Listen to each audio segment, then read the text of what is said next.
How about you all sit there quietly while I make dad noises? Dad noises. Dad noises.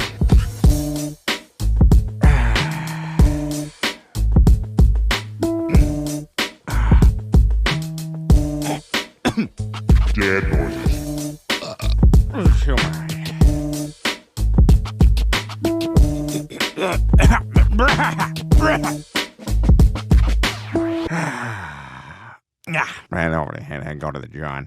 Welcome to Dad Noises, the podcast for dads, by a dad, without a dad. I'm your host, JP Doyle, and tonight, or this evening, I am not alone. Finally, third episode in, we got our producer. What's going on, Mr. Dylan Harper? Thanks for joining us, man. Appreciate it. Sorry to keep y'all waiting.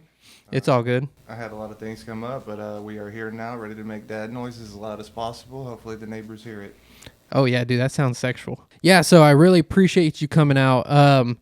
About time. I'm excited to have somebody in here because I feel like a maniac trying to talk to myself in here. I mean, you've sounded good so far. I've enjoyed it myself. Maybe a little too much, but there's never enough. Sounds sexual. Again, we're gonna note that. I'm gonna note Dylan, very sexual. No, so it's funny because me and Dylan have an interesting past. I mean, we've kind of known each other for a while, but we just never. I mean, our paths really didn't cross until after school, but we knew each other through most of school. Yeah. Since we were like, what, 12? Yeah, because we went to the same junior high together. Correct, yeah. So, yeah, dang, that's crazy. Long time, and here we are. Yeah, and now we're just in here talking to nobody, pretty much. Yeah, we got each other now. Yeah, that's right. It feels good. So, yeah, Dylan's going to be in here manning the ones and twos, listening in, making sure everything's going okay, and hopefully having fun along the way. Is there anything interesting you want, the audience to know about yourself, anything like that? I'm going to put you on the spot for a second. Anything that comes to mind? Off the top of my head, no. You would think after me dodging for 2 weeks that I would have something prepped, but unfortunately that is not the case. Hey, it happens, man. That's life. So, okay, well, let's go ahead and get into the show. This week we have some interesting things that happened to me over the week. It's been pretty interesting. One thing that happened was we had a loss in the family, but then we had a gain in the family. I'm talking about our pet family. So, okay, so one of them is really bad and one of them is really good. And I'm going to start with the good story first. We went to the SPCA as a family. My mother-in-law who lives with us was looking for a pet, a companion, somebody, a friend. She's lonely. So, and I'm just telling everybody how lonely she is. So it's kind of messed up that I'm doing that. But so she was looking for a pal and we went and we weren't having any luck. It's really hard to find small dogs in the shelters. I was looking on Craigslist, but everybody wants $500, $600 but nobody has the money like that right now. It's crazy. So she also wanted to help an animal in need. So we decided to go as a family to the SPCA. And as we were there, I mean, I fell in love with so many cats, bro. It's crazy. I'm just a pussy lover, dude. It was insane. Like, I lock eyes with certain cats for too long, and it's like, oh, I want to take this cat home with me so bad. Because I'm a cat guy. I love cats. What are you, dog, cats? What do you like? For the longest time, I was a big dog guy. Like, I still am, obviously. I have a little pug and a little Boston Terrier, but in my last relationship, like, she had 2 cats, and I immediately fell in love with them. They were like, I wouldn't say immediately, but I mean, they would linger around me and like kind of walk up to me, and then 2 months in, they're sleeping on my chest, waking me up in the middle of the night, like nodding at my face. So it kind of converted me a little bit. Yeah, they do that too. They grow on you. They're interesting animals. I actually watched a documentary the other day on Netflix, and it was about how like the science of cats and stuff like that. And it's pretty crazy because cats are more so closely related to their wild ancestors than dogs are. So you basically have a wild animal with the brain of a domesticated animal. So that's why sometimes they do like crazy shit, because they still have that instinct in them that like most dogs don't have anymore. So yeah, you basically have like a little lion in your living room. So Yeah, like with the cats, like I mean, I would have like the sun reflect in from the window, hit my watch, hit the wall, and they go ape shit, just Yeah. diving at it. Like with my dog, like you could drop a nuke outside the front door, they would not even budge. wouldn't even move. No, not their problem. Yeah, dude, laser beams are like cat crack, bro. I mean, it's like if you went to Houston, like the, like north side, like in downtown area Houston, and you threw a crack rock in the middle of the street, that's like a laser pointer for cats. Yeah. I mean, it would be insane. Every person would jump out of their tent and try to grab that rock. So, yeah, cats are really cool. And there was this one, his name was Twig, and man, he was so cute. Like I was doing I was squishing his face, going, getting all close to him and stuff. But we couldn't get a cat, unfortunately. But we went twice. So we went the next day to a different shelter, and we did the same thing. Then my daughter fell in love with a cat she wanted to bring home, but we couldn't bring home. And then as we were leaving, my kid decides to like run back and have like a Disney movie moment where she was going to go get the cat. We are going to bring it home for her and stuff, but it didn't work. But she ran and she, no, I have to have the cat. And she ran back like all dramatic. Like I almost saw it in slow motion, like the way she turned dramatically and like ran back to the window to see the cat. And as she did it, I had to go back and get her, and then we're leaving. And as we're leaving, this lady's walking in a puppy, and summer season. She's like, "Hey, are you bringing that dog in?" And the lady's like, "Oh yeah, I just found it in a bucket." Blah blah. I mean, it was just this cute. It was just like literally what my mother-in-law was looking for. This little puppy, little small dog, maybe like Chihuahua mix or something. And we took it to the car because my mother-in-law was in the car waiting for us because she was upset that she couldn't find a dog. And she instantly fell in love with it, and we ended up taking that dog home. Oh wow. Yeah, so it was fate, some would say. Flash forward 8 months from now, that dog's like 90 pounds. Like. Yeah, exactly. Fucking looks like it took in uranium. Like it just doubles and triples in size. So yeah, right now we're living with a puppy. So that was the addition to the family. And puppies are fun until they're not. Right. So they're cute and stuff, but you have to have patience. Right. So, because, I mean, it literally looks like a football. And I wish, like, I could punt footballs pretty far, and sometimes you want to punt the dog. Yeah. I mean, that's allowed some places. It is. It's allowed some places. I wish this was one of the. Anchorman. Yeah. The dog has more rights than those people in the tents I was talking about earlier. That's what's crazy. In this country, animals have more rights than most people, I think. It feels like it sometimes. I mean, have you seen, like, squatters' law? Mm-mm. Like, apparently there's a law now, like, if somebody squats in your home, that is, like, they're legally allowed to be there. That's crazy. And I believe it. Like, you don't even have to look it up. I'm happy. I'm happy I don't have to look it up because it could be a lie. Well, look it up real fast. Let's see if that's a lie. But yeah. So that was the addition to the family, which it's fun. It's doing its thing. A lot of poops, a lot of pees picking up, and then we had a terrible loss. So we have a fish tank with some just like pretty normal fish in there. Nothing crazy. Just some betas. And like sucker fishes and stuff like that. Okay, so what is it saying real quick? What can I do if someone is squatting? Unfortunately, it is illegal in Texas to forcibly remove a squatter from your property. To do so legally, you must file an eviction against the squatter in the same manner you would evict a tenant for non-payment of rent. Yeah. What? That's wild, right? What the fuck, dude? That's crazy. So basically, if I just like decided I was not leaving this chair, you could not tell me I had to. Oh my gosh, that's crazy. Well, I'm gonna break your arm if you don't leave. So Still staying. You're like with a broken arm. Yeah, that's crazy, dude. Holy crap. And this is in Texas too. I can't even imagine what California's is. You have to pay them to stay there. That's probably what it is. Man, that's insane. Yeah, so I have a squatter in my house right now, a puppy. That's squatting. It feels like he's in my house squatting right now. So the loss came to the family because we have a fish tank, and it's a decent sized 20-gallon fish tank, and I have to go through every few months go and give it like a good washing, take everything out, and then put it back in. So I got to take the fish out. And like I said, we just have like beta fish, nothing crazy, sucker fish.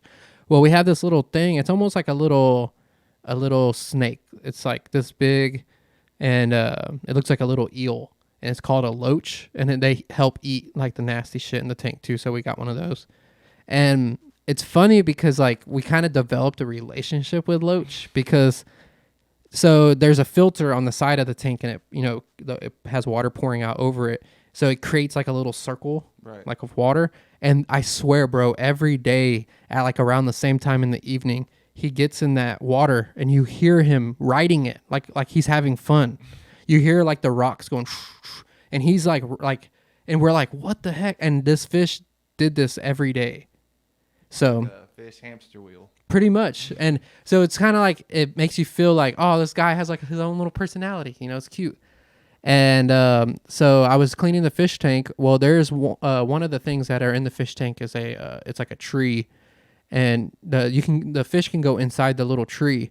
Well, I was cleaning, and I was looking in the fish tank, and there was another rock I left in there. So I was like, oh, I guess Loach is under that rock. So I'm cleaning out the tree, Is and that I'm what you named him? Loach. Yeah, we just kept it Loach. and as I'm cleaning the tree, I see Loach squirt out from the bottom of the tree, dude. And he was in there, and I was cleaning this thing over the sink, bro.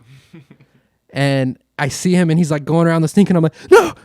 And I'm trying to catch him and stop him, and I can't. And I put my hand over the hole, and like my brain doesn't tell me turn the water off, which would have helped, but it wouldn't have at the same time. Cause I mean, it's like a little worm thing. It's like 2 inches long, and I'm trying to catch it and stop it, and I can't. And he went down the drain. Alive, dude. He's alive, floating down the drain somewhere, bro. It makes me feel so like I legitimately felt sad, like for the rest of the day, like periodically throughout the day I would think about it. I'm like, and he just wanted to do like, he's like right now he'd be doing his little circle. Yeah, he'd be doing his little hamster wheel. Yeah, and now he's doing that in Pasadena sewage water. Hey, he might be loving it. You never know. Yeah, he had like a shit fetish, and he's like, this is heaven. Thank God I got out of that place. Yeah, that place fucking sucked. They got shit and everything down here. Didn't even give me a name. Yeah, they just fucking name me what I am. It's fucking bullshit. Yeah, man, it was very sad. It was very emotional. I was actually pretty torn up about it. So, but it is what it is, and life moves on. But that was the addition and the loss. So I'm gonna take a drink for Loach. Let's take one. Sorry, Loach. I hope you're out there somewhere. Maybe he went to the ocean. That's what we told Emery. He went to the ocean. Yeah, so that happened. Very sad. Okay, so this is funny. Okay, I'm gonna try to word this without like getting you not in trouble, but like put on the spot. I went and ate somewhere, okay? Mm-hmm. Okay. I And already know where this is. okay. All right. I went and ate somewhere. What is the deal with waiters and waitresses being so antisocial? Is it just like, you think it's from like being tired on the job, or because it's not even like they're rude or they are mean. It was more like they just didn't know how to talk to people. Like, you know how some people just don't have the knack for just talking to strangers, which is fine. There's nothing wrong with that. But then why would you work as a waiter or waitress? Well, what I think it is like, you go out to eat. Like, how often do you go out to eat? Like, Not as much anymore, or a lot of fast food, but we try to go maybe, once or twice every 2 weeks. so once or twice every 2 weeks, like you have one encounter with like a waiter or a waitress, but that is like their job. So like once a day they have like, like 30 tables. Yeah, that makes sense. So you kind of start to like autopilot a little bit. Okay, I don't okay. know that it's antisocial, but I think it's just more of like, this is like, oh, you got sad again. Like, all right, here, go ahead. Yeah, Go yeah. do it again. It came off. There was one particular person this over the time that I went ate. This wasn't even where I was talking about before. This is a different place. It just like it's been happening everywhere. It's like a timid, almost like they're like anxious to talk to you. Like they get nervous, and it's like I just remember because you know how I am. how I talk, and I'm like always like this around people, and I went and applied for Chili's and they didn't give me the job. They were like, you don't have enough experience or something like that. Like experience with what? I'm like, experience being scared to talk to people. You're like 45 times. What do you mean? Yeah, it was insane. But yeah, I've been noticing that lately. And then I've also been noticing that people are having a harder time with road rage. It seems like more people are angry on the roads. And I'm starting to see a trend where it's like, okay, is this the what happens because of the lockdowns? Is this from the lockdowns, you That think? was like the first thing that came into my head is like I feel like everybody was not ready to re-enter like society. Like Yeah. Yeah.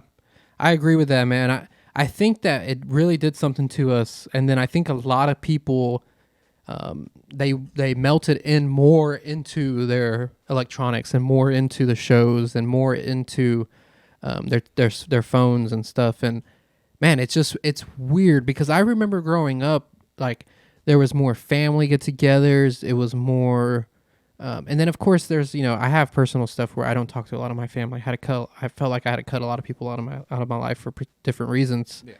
and it just feels weird. It's just like there's just something going on that's not the same.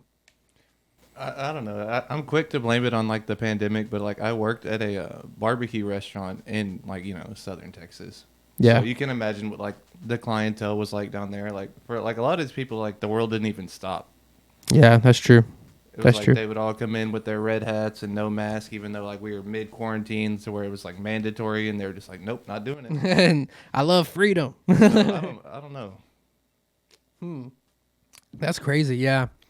But I guess it's just from that. I don't know. But I've been finding that, and I even have a hard time, I find too, where I'll go out in public and I'm looking at somebody and I'm thinking about how much I'm looking at their face, and I'm thinking about what I'm gonna say next. And like it's weird. I used to not have that issue, and it's like, I'm having the same effects from that, or like what is it? I don't know. Or I'm just getting older, so I just don't give a fuck anymore. I mean, that would make sense too, because you see like, working in the industry I work in, like you see like 90-year-olds, they'll say whatever they want. Hell yeah, dude. No fucks given at all. Hell yeah, dude. Like, I mean, everything's off. Whenever you're that old, you do whatever you want. What do you have to lose? Nothing. I mean, hookers, cocaine. That's the route I'm going. Dominatrix hookers. Like, I want to feel some pain, because when you're that old, I feel like you just want to feel, bro. Yeah. So it's like fucking pop my hip out of place and pop it back in, baby. That's what I want. Whenever I'm fucking 90, dude. I don't know. We'll see. Well, hopefully things get back to normal. But it's pretty crazy to see the effects, man. It takes a while. You can tell. You can feel a little difference. Things are getting a little bit back to normal. But it's just crazy because it's like I find like I used to love going to the movies, man. Like I loved going to the movies. And then it's just like I don't have that desire anymore. So I'd rather just watch it here at the house. Well, yeah, but I mean, I still go to the movies like probably like twice a week just by myself. Really? Literally best time of my life. Nice, dude. I'll go in there, I'll buy like a big ass beer, like a hot dog, and I'll like recline the seat like all the way back, like as far as it'll go. Yeah. The best time. Nice. Yeah, I need to do that more often. I miss doing it. I thought about that the other day too, and it's like, but I guess that was just another effect from it because they closed down and you just got used to watching shit at home. Yeah. And it's like, and then you just see like, I see the agenda. They're trying to make us stay home. I see it. I see it out there. Fucking Nancy Pelosi, son of a bitch. Think we're not on to you? Yeah, we fucking got it. Okay, so as a dude that loves sports, this is a good question for you.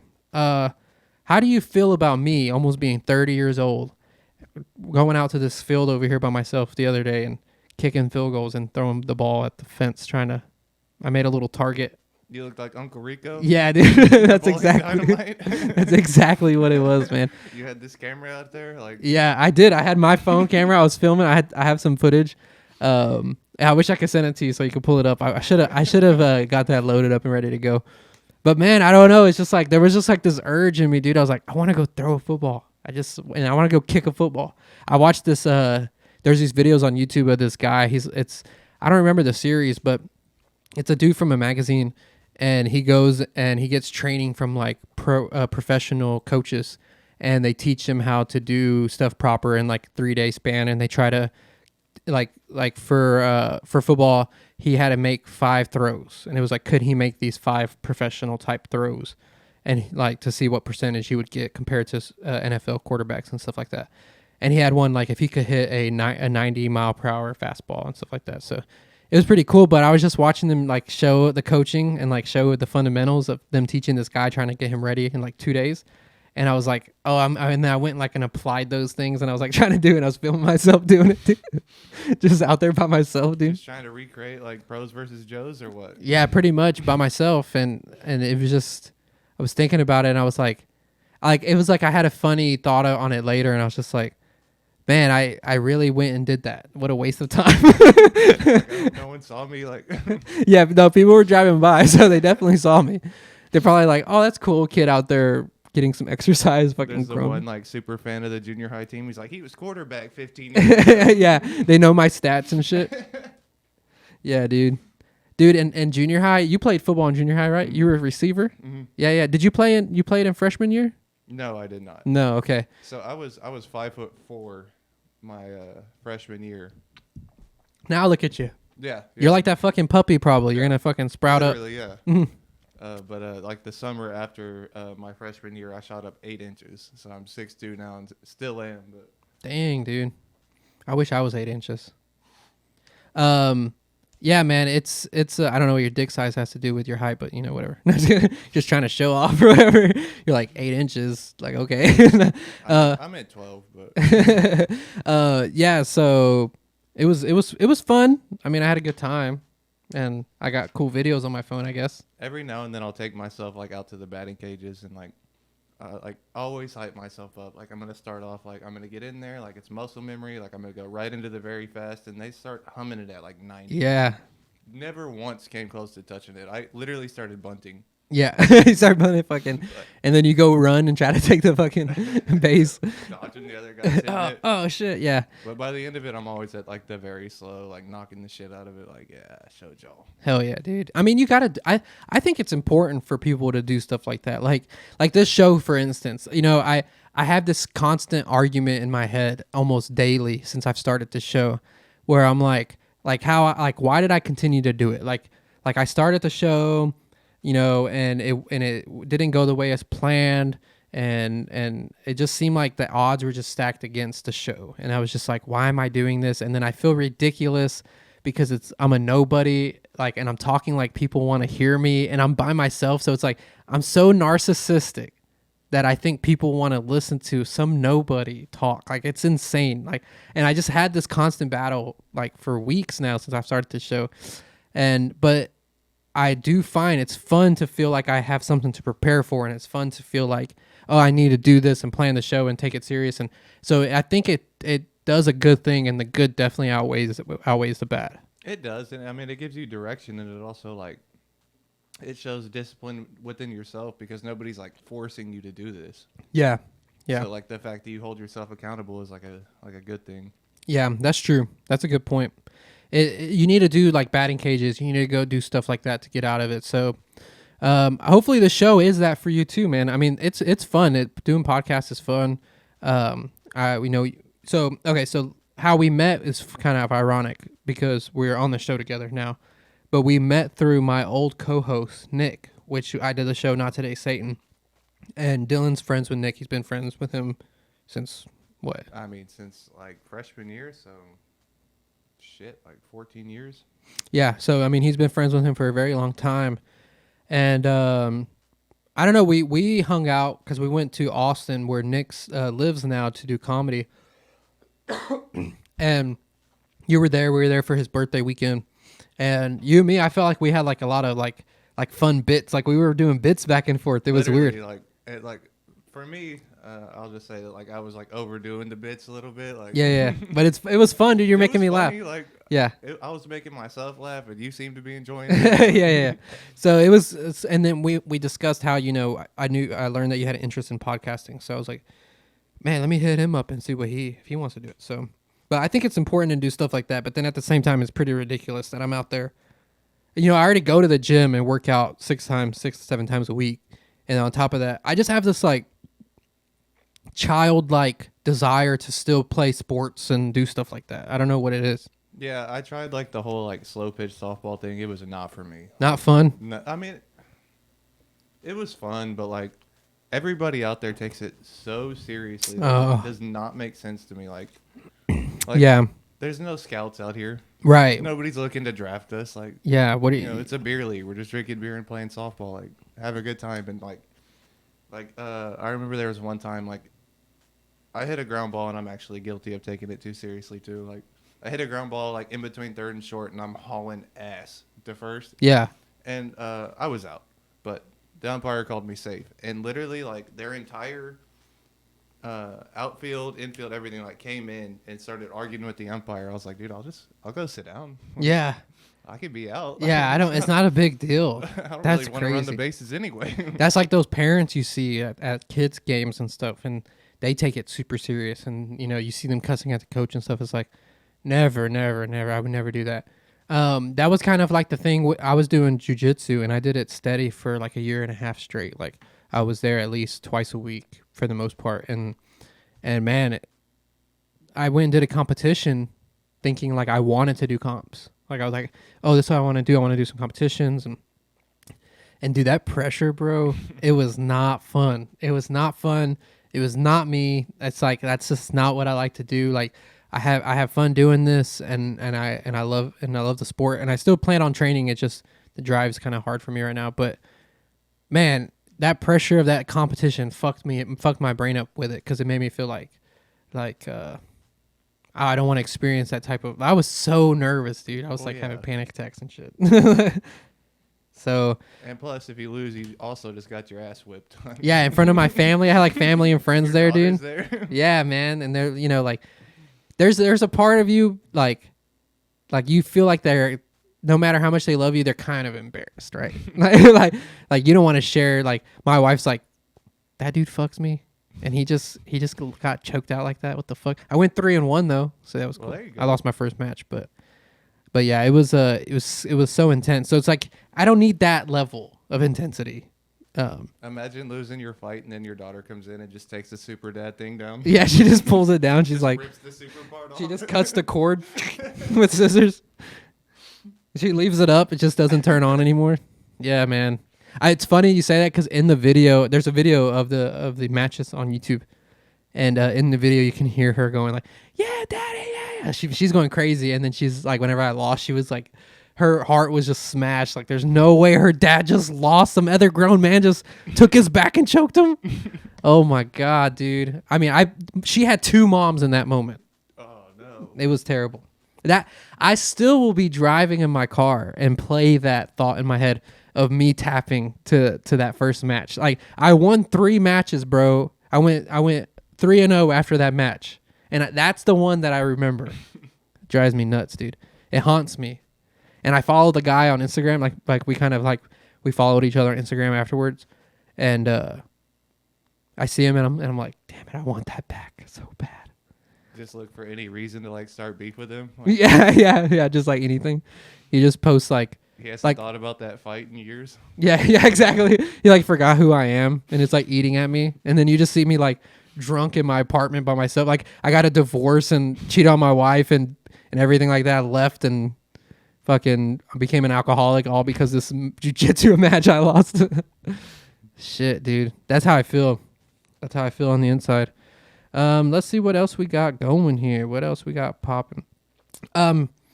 Dude, I recently watched the first the second and third of the first Spider-Man sequel. The one with Tobey Maguire. Yeah.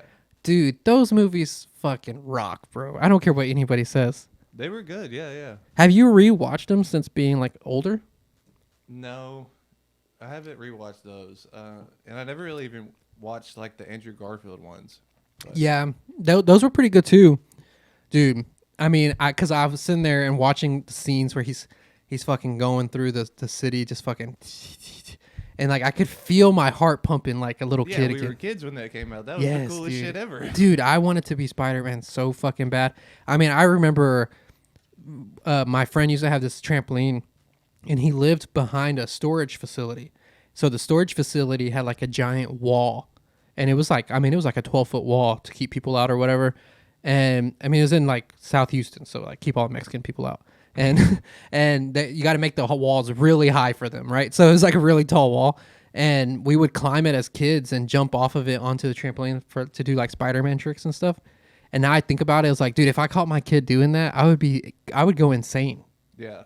Like at that, I mean, I was probably like 7, and but man, it was all because of that movie, dude. That movie was the fucking shit. Like watching Dr. Ock and Mary Jane, like I remember as a kid at the time, there was a scene where the city finally accepts Spider-Man, so they're gonna give him the key to the city, so it's like a full event, like a parade and stuff. And that's the third movie whenever they introduce Gwen Stacy's character, and Spider-Man comes in on the stage and he drops down, hanging from the top, and he kisses Gwen Stacy the same way he kissed Mary Jane in the first movie, where he's hanging upside down or whatever.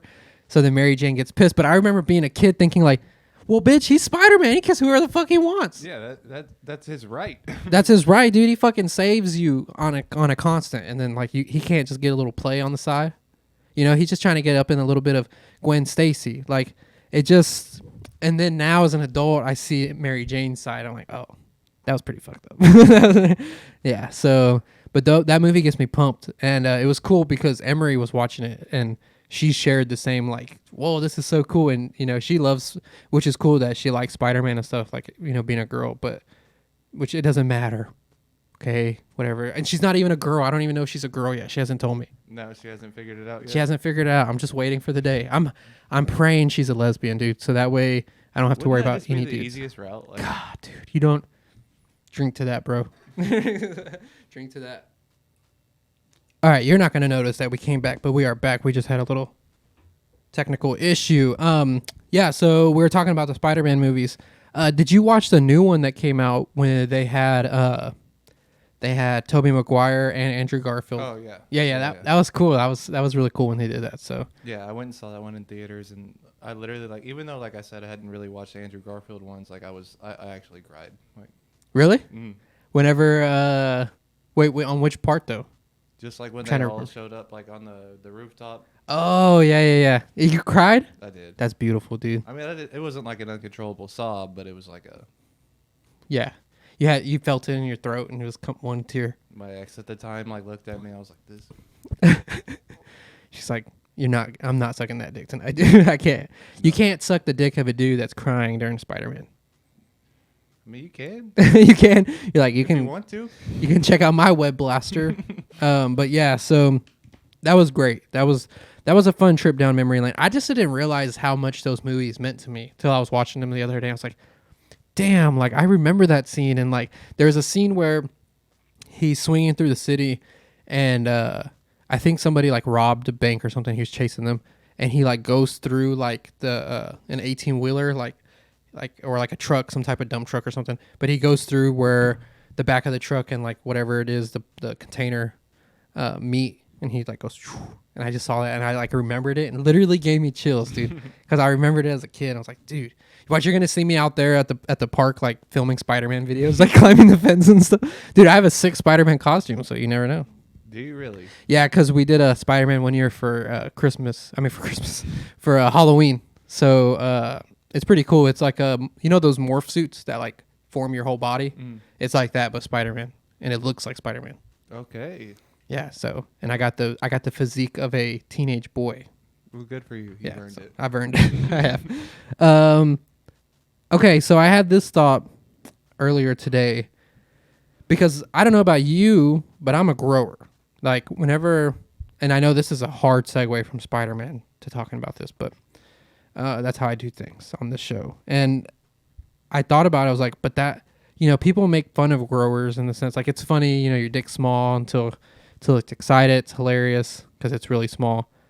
And then it's like, but if I ever get in battle, if there's ever sword swinging, just because my dick is closer to my body, I don't have to worry about losing it like a shower does. Exactly. Yeah. I am also a grower. Actually. Yeah.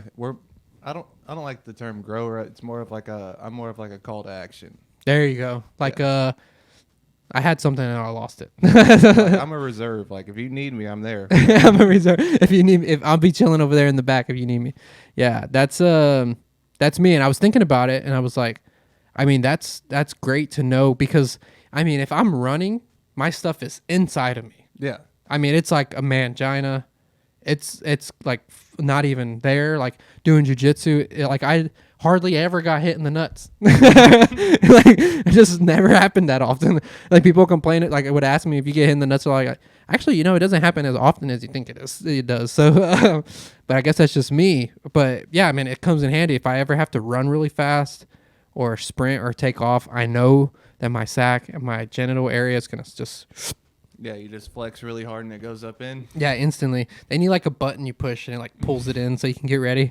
Like you're about to get in a fight and you're just like, like Not getting me there. yeah. So it just and last week I was talking about how nutsack skin is like indestructible. So I mean my balls and dick are just so protected because the dick's small and the nuts are indestructible.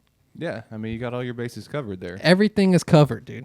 You know, it's covered without being very covered. Yeah. That makes sense. I mean, it's crazy. It's like a turtle. Like I'm a walking turtle shell for my dick. That's literally what I am. I'm a human turtle shell. Hey, we protect what's important. That's right. So we have to protect the little tiny head. And I was thinking about it and I was like, yeah, so next time if you're listening to this and you think it's funny that somebody's a grower, you're in like the locker room at a gym, or, I assume high school kids probably listen to the show because that's like the education level that I'm at. And you're watching this and you're making fun of that kid in your locker room because he has a small dick. Dude, you never know. Might get giant later on. And he's protected like you aren't. So remember that. You'll watch his penis evolve like an Animorph. Yeah, that's right. Like it's like different Pokemon stages. But yeah, I thought that was pretty interesting. And let me write that down. Dylan's a grower. You don't have to write it. An opportunist. That's what we'll call it. Call to arms. Yeah, that's like that. I basically called you a rapist by calling you an opportunist, but that's okay. All right, so let's see if I have anything else I want to go over before. Oh, I actually had a really big one I wanted to go over. This one's funny. I can kind of touch on it for a second if you want to. Or I can save it. I'm going to go for it for a second because we're talking about sex. We're talking about penises. This is the best time to bring up tranny porn, okay? Yeah. We all watch tranny porn. Every straight guy watches tranny porn. Bad time? There's never a bad time. And you have to keep in mind, there was a shift in culture where saying you watch tranny porn, it's like, haha, you're gay. To now, it's like, every dude just says, yeah, I watch tranny porn. Like every one of my friends, like, yeah, I watch tranny porn. Every now and then, like, it's not like something I watch all the time, but like every now and then I get the itch, right?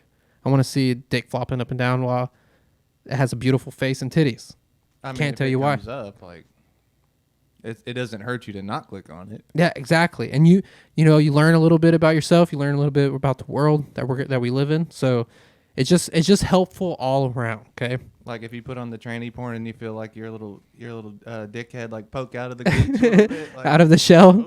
Oh, Whoa. might be doing something for me. And you see, and I didn't get confused. Like I know there's a lot of stories of dudes where they say, "Oh, the first time I saw it, and it was like I was like attracted to the is the right word tranny?" I feel like we're saying something. It sounds dirty, but I don't have like the. I don't know the proper etiquette, like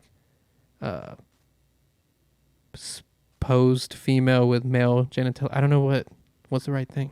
I don't know, A shim? Tranny's a lot easier. A shim? A shim? Yeah, I'm gonna call them shims. And like the first time a guy feasts his eyes on an attractive shim, and he's very confused. And I didn't have I just like, well, it makes sense. Like, especially because when I first started, because you know how it is with porn, like Animorphs, you evolve a little bit more, and that's kind of like what happened. Like, you first watch it, and it's like, I'm only gonna watch the videos where the tranny's fucking the girl, and it's for educational purposes. And yeah, I'm not doing anything to myself or anybody else. I'm just watching it alone to answer some questions that I have, and then before you know it, you're watching a dude in between two trannies, and you're like, "What is going on?" I don't know which one's which. I don't even know who's who anymore. But the thing I wanted to point out, now that we got that off our chest, obviously we both need it to get that off our chest. is that why do trannies have such flawless skin? Because I'm a guy and my skin is terrible. Yeah, mine's not very good either. Yeah, like, and it's hairy, and like I have like pimples everywhere, and random like whiteheads, and it's just disgusting. And then you see these women. I'm gonna call them women. I feel like that's what they want to be called, so I'm gonna call them that. And you see these women, and or at least that's what I want to call them, so I feel better about being into it. And and their skin is so nice. It's so delicate and soft. Like you wouldn't even know that they used to be a guy. Maybe the skincare routine is like a perfect balance of like testosterone and estrogen. I guess so. I guess I need to start adding some estrogen to my diet or There you something. go. Yeah. I mean, how do you do that? Do you swallow your own cum or something when you masturbate or something? You pop it in your mouth when you're done? You don't do that already? All right, so Don't put any more notes nope, down. I guess not. I guess not. No, but we've all done the taste test. Everybody's done the taste test. Like I remember I did it. I was like in junior high. My cousin told me everybody has to do it. Found out that's not true. Not everybody has to do it, but I have done it. Just tasted like salt water, but like a thick salt water. No pineapple that day, huh? Nope, because I don't eat pineapple. I'm strictly carbs and meat, dude. So it's just pure fucking testosterone. But it was just a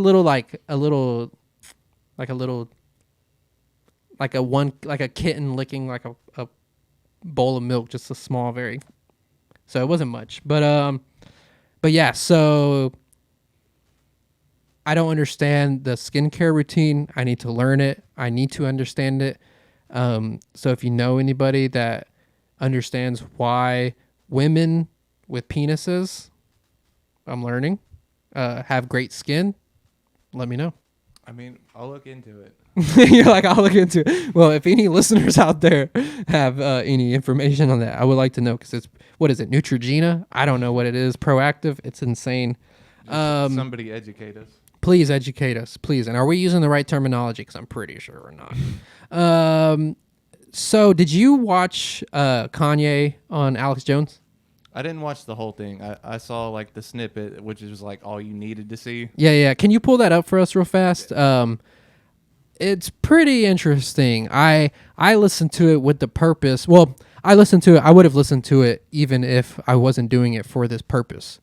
But I listened to it for the purpose of trying to see what is he trying to say, because I don't ever necessarily trust, snippets and sound bites from a 3-hour podcast.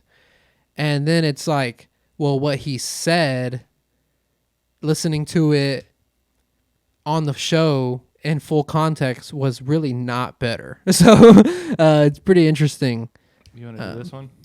Yeah, so go up to the top left right there where it says premium up there in the top left. Mm-hmm. Underneath it says shorts. Click there and see if you can find it on there. Yeah, he says some crazy shit.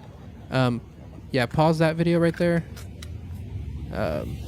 Yeah, and then search and see if you can find that. Yeah, you see I already had it pulled up because I was trying to find it. Oh, it doesn't look for it in shorts. What the heck?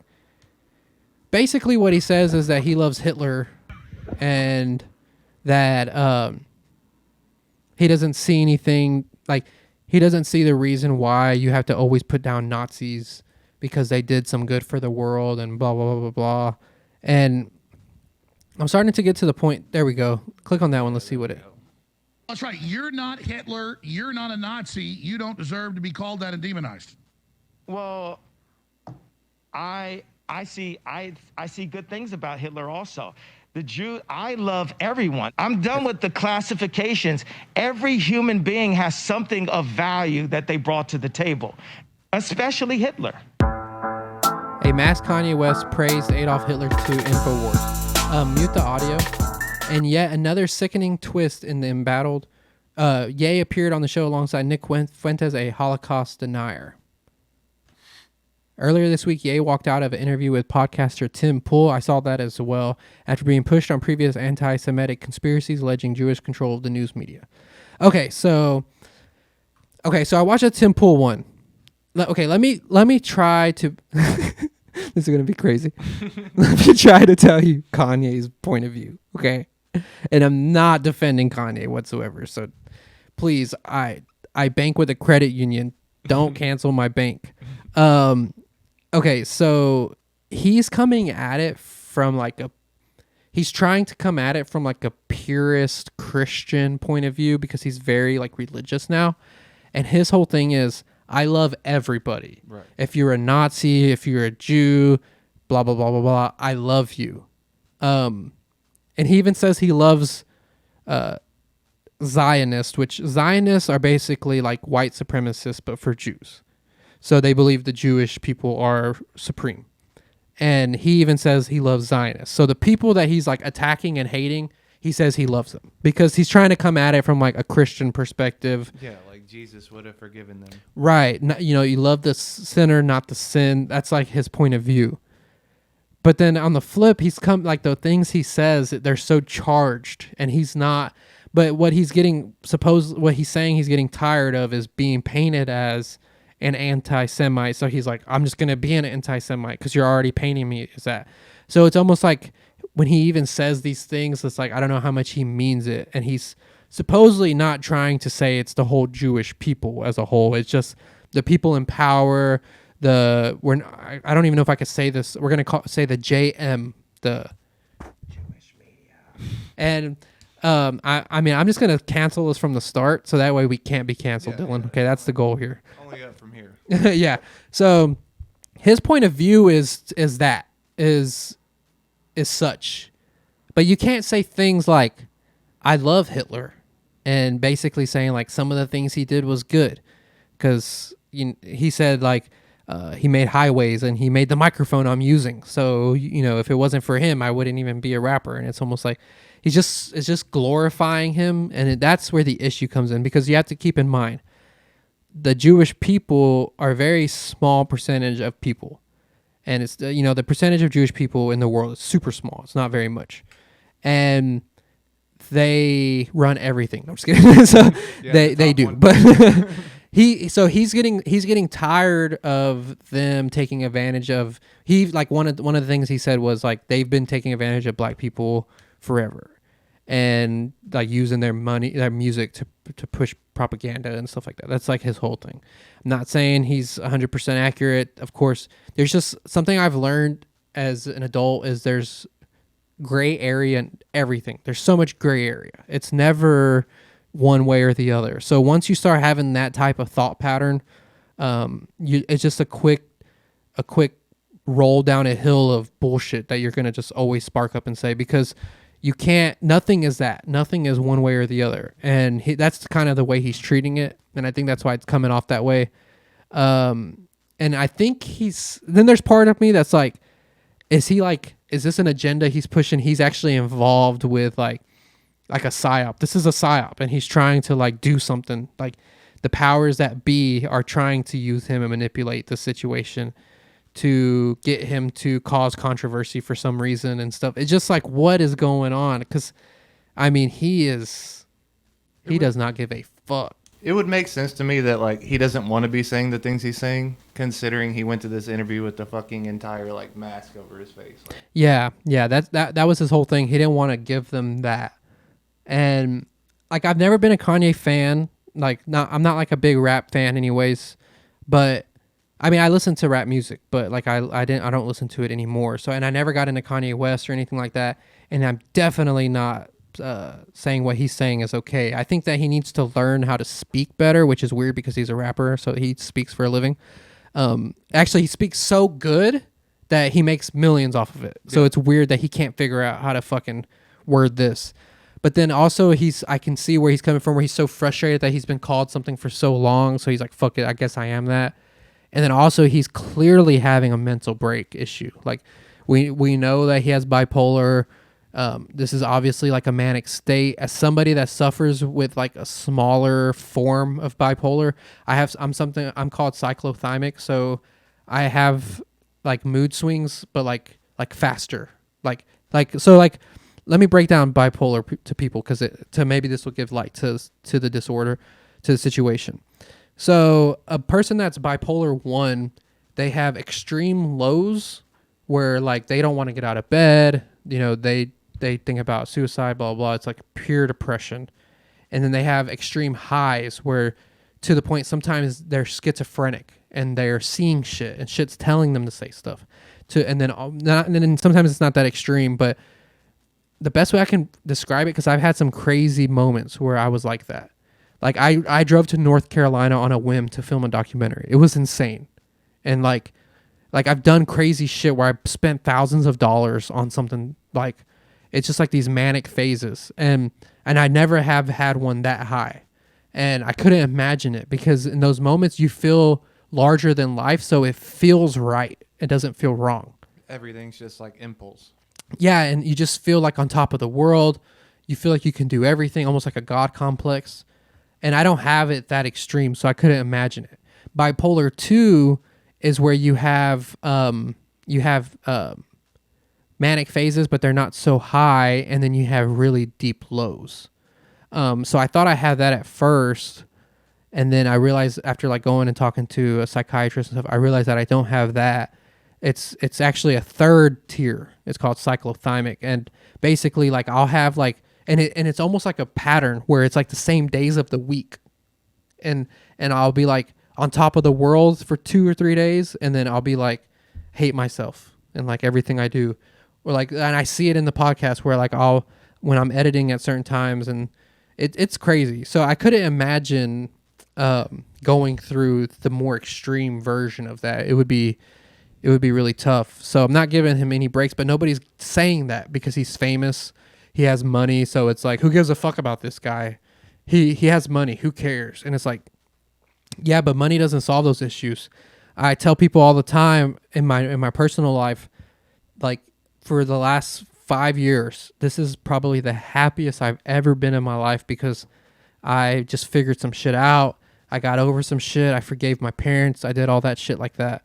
And I'm probably the brokest I've ever been in my life. And I'm so glad that I'm the brokest I've ever been in my life, while also being the happiest I've ever been in my life, because I've learned such a huge lesson that it's not about that. It's not like, I used to work at a pawn shop, and I was making good money, where I would have like $800 in my bank account the day before I got paid again. And I was stressing about money. And now I have like $80 in my bank account before I get paid again, and I don't give a fuck, because I'm just like truly happy, and I figured a bunch of shit out. So it's like, to say that money will just be the cure-all, it's not the case. Because if you're listening to the show and you're unhappy and you think that money is going to fix it, I can tell you right now that is not the case, man. It is not. So I feel for him too, because you're seeing this guy just like wrecking his life. He lost his family, he can't see his kids, and he's making it worse. And there's nobody there for that he'll listen to, because when you're in these manic like phases, I mean, you don't listen. Like I get to a point where I like shake. Like you can see physical. I can't form a sentence because I'm like so like my thoughts are racing, and it's crazy. So I just couldn't imagine it. But like imagine you're having this like mental breakdown, like the worst manic state you've ever been in, and every single person on Twitter is talking about it. Yeah, man, that's what I'm saying. And then on top of that, if he's truly having a manic episode, which can last for weeks, for a long time, he's thinking that everything is going right now. And he's like on board with it because he doesn't know better. And then he has these people around him, like the Nick Fuentes guy. I don't know much about him. But he has him around him, and Milo Yiannopoulos. And those guys are just, it just seems like they're just pouring fuel to the fire, and they're like seeing how far it can get them. I think that they think that, he's going to run for president and do good. I mean, obviously he's not. Nobody's going to take him serious. And I think these guys are just riding the wave, saying, they were Kanye's right-hand man through this and trying to, get some fame off of it. I just feel bad for him, honestly. Which is crazy, because I'm basically saying I feel bad for a Nazi sympathizer, technically. But I don't think that's why he's doing it. I think that... I mean, he has it justified in his own mind. Right. And I mean, we've seen that on a small scale, like in your personal life, when somebody has something set in their way or in their head, there's really nothing you're going to say to change their mind, especially if they're experiencing a true manic episode. So it's interesting to see. But with that in mind, I listened to the interview and I took some notes on it, and mostly just things that like tickled me because it was pretty funny. It was pretty entertaining, that's for sure. There's no doubt about that. It was pure entertainment. No, it was entertaining. Yeah. And then also real quick, Alex Jones gets a lot of fucking shit, dude. I've been an Alex Jones listener. I mean, since junior high, bro. I've been listening to Alex Jones I don't listen to him every day or anything like that. I used to listen to him a lot more. I kind of checked out of the political conspiracy stuff because you go fucking crazy. Yeah. But that dude, I mean, he's done some stuff, obviously, that's not always right. But I don't understand the whole thing where if you question a situation, you're a bad guy. Because if something happened to somebody that I loved that was involved in an attack or in a shooting or in something like that nature, I would want people to question what was going on because I want to know the truth as to why the person that I loved was hurt. Right. Or, I want justice on the right parties that were responsible. So when people have that narrative of like, don't question it, that's disrespectful. And it's like, well, no, because if you're you see these detective shows, they don't just stop questioning what's going on because it's disrespectful. They do the opposite. They question to try to figure out what's going on. You just you just think the government, these people that don't know you, they have no reason to not lie to you. They are people like us. It's just crazy to think that these people are not going to lie to you, and you just take their word for stuff. And I don't understand that concept. So it's just strange to me. So I just want to say that dude, he's been such a huge force in a lot of things coming to light, man. I mean, it's like he goes on Joe Rogan and like he gets like a lot of like, they have young Jamie search and shit, and it gets proven right on a lot of stuff. So I just want to say, whenever people give him shit, it's like, based off of what I've heard and what I've seen, he questions things when there's questions, and he honestly is just trying to find the truth when things happen. And then he's a character too, obviously. Yeah. So he's fucking crazy. He's like, they're turning the frogs here. Like he's insane, but it's like super entertaining. He talks for 3 hours. I try to do this for an hour by myself. I couldn't imagine. He does it for 3 hours every day. That's insane. So so shout out to Alex Jones. I like Alex Jones. I don't Talk about narcissism levels. Yeah, dude. I'm right there in that fucking category with him. So I listened to some stuff. I listened to that show. One of the points that Ye was trying to make was a grown man watching porn is equivalent to pedophilia because most porn stars are a product of pedophilia. Okay. So I guess we're pedophiles because we were just talking about watching porn. So all those people that transitioned their sex, they were once. That's a heavy statement. Yeah, that's what he said, and it's kind of funny because it's like, well, I mean, that's like, not every porn star is involved in porn because they were molested.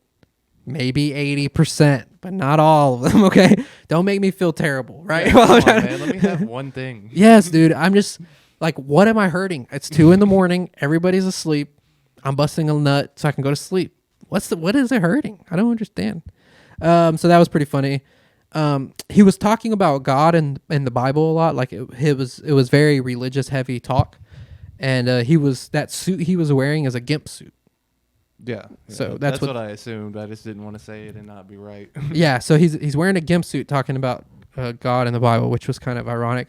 So he's the thing he was saying. I wrote it down that he sees good things about Hitler, and he talks about how he invented highways and the microphone, which he invented the Autobahn. I guess he didn't invent all highways. Roosevelt actually invented the highway system here. So. That was kind of funny. Really hitting on Zionists, on how Zionists run the media and business. So his thing is he's not saying all Jewish people. He's saying these people that think Jewish people are supreme are the problem. But he's just saying it in a really crazy way. Yeah. In a gimp suit. In a gimp suit. And then this was the most cringy moment. So Netanyahu is the president or whatever you call the leader of Israel, and he says he's a Zionist and he's against Zionism, and he pulls out a net and a yoo-hoo, and he's like, I got Netanyahu right here. And then he starts doing a voice for him. He's like, hey, everybody, this is Netanyahu. And he's like talking like that. And Alex Jones is looking, and he's like, what the fuck is going on? Like you could tell he was like floored. Like he did not know what to do. But in his head, he's probably like, yes, more clicks, more clicks. Yes, everybody's going to watch this shit. Hell yeah, dude. So that was pretty funny. He said that Nazis did good things, and he's getting tired of them getting dissed on all the time. So next time you try to diss on a Nazi, remember, quit dissing on him. He called out Dave Chappelle and said that he steals jokes, and he steals jokes from a guy named Owen Benjamin, who's also been like canceled or whatever for his views. He goes on about rants about porn and alcohol and about how bad they are and how nobody should do them, blah, blah, blah, blah, blah. And then talks about how he uses it and has a problem with it. So very hypocritical, which is fine. We're all hypocrites, but it's very interesting to be on your high horse, but then also jacking off. So he really hates being called Kanye. Like when people are calling him Kanye, like he takes it as like a diss and he gets really mad. I'm so happy I haven't run into him lately. Right? So it's interesting because it's like, well, you've been called this for so long, and then you expect people to just be able to immediately remember to call you Yay. But that really got to him. He read a really long prayer that his cousin wrote. It was like really long, and I was like, wow, this is very long prayer. So he did that. He gave a message to Kim Kardashian to come home and go back to Jesus and to use her platform for Jesus. He says he loves Hitler and Zionists. And this was a funny part. He let Alex Jones tweet from his account because Alex Jones is canceled on Twitter. So he like tweeted something. I think it was something like, I can't remember, and you can't look it up because they deleted Kanye too. He said the Germans used to have a really cool leader. And he said that he conducted Chinese torture on himself. So, hence the gimp suit. Yes, hence the gimp suit. I heard a Chinese torture technique where they lay you under a dripping faucet and they let it like drip on your forehead. Oh yeah, I've seen that. Yeah, I wonder if that's real. But supposedly he did Chinese torture himself. I don't know. I gave my 2 cents about Kanye. Yay. Sorry. I apologize, man. He's coming for us now. He is. There goes my rap career. Son of a bitch. Son of a fucking bitch. What is the time? What are we looking at, man? We are at an hour and 6 minutes. Hour and 6 minutes, and we didn't even get into any stories. Pull up the stories for me. Let me see if there was any that I really, really, really wanted to touch on before we go here, because I did not realize we already did an hour. Let's see. So this show's been interesting. This episode's been interesting because we've been talking about stuff, but we've kind of kept it. We've kind of talked about some serious stuff. So let me see what we want to go to here. What do they call trannies? Besides the very serious topics, trannies. I want to talk about the Elon Musk. He's leaking the files on about the Hunter Biden laptop. So supposedly Elon Musk was saying that he found documents showing that how mainstream media, or how Kanye would call it, the media, and he's saying that they were basically hiding the Hunter Biden laptop story. They were keeping it under wraps, definitely, especially during the election. And now he's coming out and saying stuff like he's at risk for assassination, and Elon Musk is shaking up Twitter. Do you have a Twitter? Yeah. Do you like Twitter? I love Twitter. So what? Okay, I never used Twitter. So what's Twitter like now?